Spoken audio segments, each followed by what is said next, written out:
Good afternoon, students. In the last video of this lesson, we discussed about the poem The Ant and the Cricket and about the first four stanzas of the poem, in which you have been told that when there was a time of the summer and spring, at the same time, you know that throughout the summer and spring season, the cricket just enjoys the things, and when he sees that his cupboard is empty, and then he start complaining about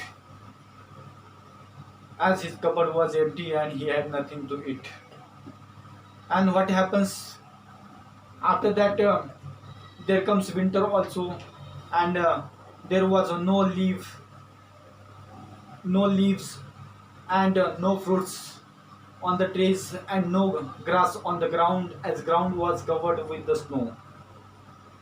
That's why he thinks that how will he live, and due to the starvation and scarcity of the food, he becomes bold, fearless, and he decides to go to the ant. And then you know that when he go to the ant and ask about the shelter and food for himself. So in the next three stanzas of the poem, we are going to discuss about the conversation between the cricket and the ant, what cricket and ant converse between themselves. Let us read the lines of the poem and discuss about the literal meaning and deeper meaning of the poem.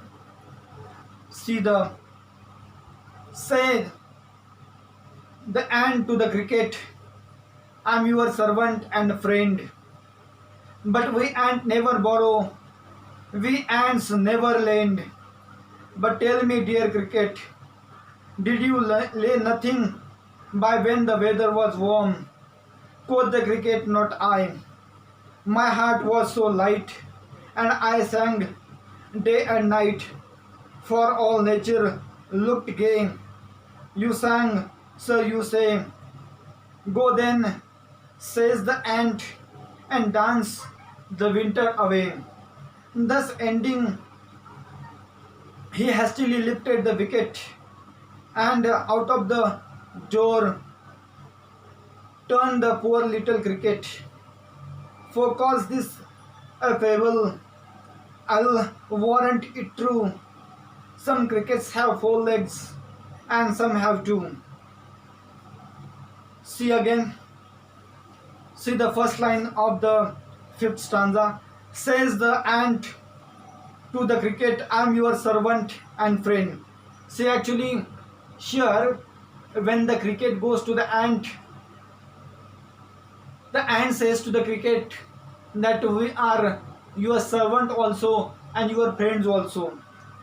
But we ant never borrow, we ant never lend. Here, it is the philosophy of the speaker also, that as ants are hardworking, they always think about the future, they work hard for the future. That's why they have no need of lending or borrowing from anyone. That's why the ant throughout this line says that we ant never borrow, we ant never lend. But tell me, dear cricket, did you lay nothing by when the weather was warm? Quoth the cricket, not I. The ant asked to the cricket, when the season was warm of the summer and spring, what did you do actually? Did you collect your food for yourself? If not, why didn't you collect food for yourself, and why didn't you build a shelter for yourself?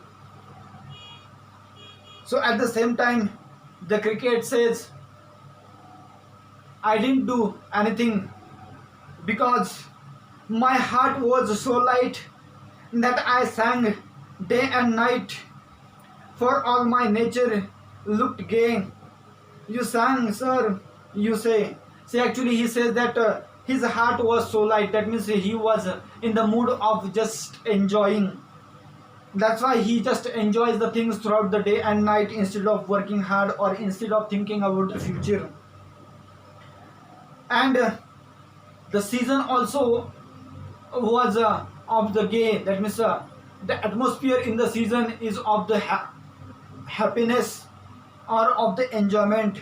That's why it didn't made his mood to work hard. And then the ant says to the cricket, "Go then," says the ant, "and dance the winter away." See, actually, the ant says to the cricket that as throughout the summer and spring season you haven't done anything, that's why you can go away and you can again enjoy throughout the winter season also. Thus ending, he hastily lifted the wicket and out of the door turned the poor little cricket. See, actually at the end what happens with this, the ant stops the conversing with the cricket and it just close its door and then the cricket also goes away. So see, throughout the next two lines the poet says the philosophy about the life itself. See, actually he says, "Folk calls this a fable, I'll warrant it true. Some crickets have four legs, some have two." He says that actually people may call it fable. Fable means the imaginary story. But he says that it is a true story. Though the animal like or the insects like cricket and an ant are playing the role throughout the poem, because he says that both the ants and cricket represent or symbolizes to the real human being. The ant symbolizes to the people who work hard, who always think about the future, and the cricket also represent to the real human being who are lazy instead of working hard, who just pass the time. They don't understand if there is a suitable time they should also think about the future, but instead of taking advantage of the suitable time they just pass the time, they enjoy the thing and later on they fall into the trouble.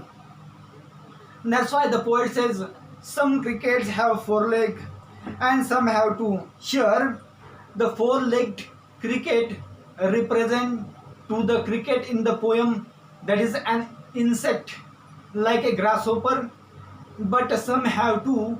That means it represent, that means two-legged cricket is referred or refers to the human beings who are lazy. So throughout this poem poet gives message that always one should work hard in the suitable time also, and always should think about the future so that he will not be in the trouble in the future, and whatever the things which are needed in the future he can earn in the suitable time or today also whenever the mood is happy. So this is the message of the Aesop also, to express which he has used the fable and he has given the role to the ants and cricket to act like human being, throughout which he passes the message.